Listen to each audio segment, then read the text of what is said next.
અમદાવાદમાં ભક્તિભાવપૂર્વક 149મી રથયાત્રાનો પ્રારંભ. મુખ્યમંત્રી ભૂપેન્દ્ર પટેલે પહિંદ વિધિ કરી રથ પ્રસ્થાન કરાવ્યા. આજે અષાઢી બીજના પાવન અવસરે અમદાવાદ શહેરમાં શ્રદ્ધા અને ઉત્સાહના વાતાવરણ વચ્ચે ભગવાન જગન્નાથજીની 149મી રથયાત્રાનો ભવ્ય પ્રારંભ થયો છે. વહેલી સવારે જમાલપુર સ્થિત ઐતિહાસિક જગન્નાથ મંદિર પરિસરમાંથી નંદીઘોષ રથમાં બિરાજમાન થઈ જગતના નાથ ભગવાન જગન્નાથજી, દેવદલનમાં માતા સુભદ્રાજી અને તાલધ્વજ રથમાં મોટાભાઈ બળભદ્રજી નગરચર્યાએ નીકળ્યા છે. વર્ષો જૂની પરંપરા મુજબ વહેલી સવારે મંગળા આરતી બાદ આ ત્રણેય રથોને મંદિર પરિસરની બહાર લાવવામાં આવ્યા હતા, જ્યાં પ્રભુના દર્શન માટે ભાવિકોનું મહેરામણ ઉમટી પડ્યું હતું.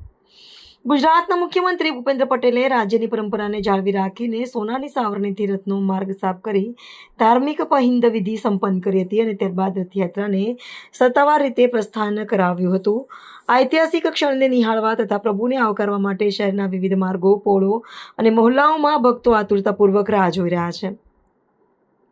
ભગવાન જગન્નાથજીની આ નગરચર્યા માત્ર એક ધાર્મિક ઉત્સવ નથી, પરંતુ તે વંચિતો અને શ્રમિકો પ્રત્યે કરુણા દાખવી સામાજિક સમરસતા અને સાંસ્કૃતિક એકતા પ્રસ્થાપિત કરવાનું ઉત્તમ માધ્યમ છે.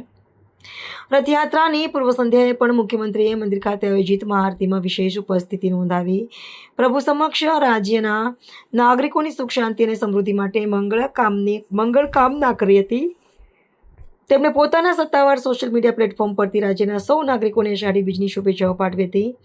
હાલમાં ચુસ્ત પોલીસ બંદોબસ્ત અને વહીવટીતંત્રની ઝીણવટભરી વ્યવસ્થા વચ્ચે સમગ્ર શહેરમાં શાંતિપૂર્ણ માહોલમાં દિવ્ય નગરચર્યા નિર્ધારિત માર્ગો પર આગળ વધી રહી છે.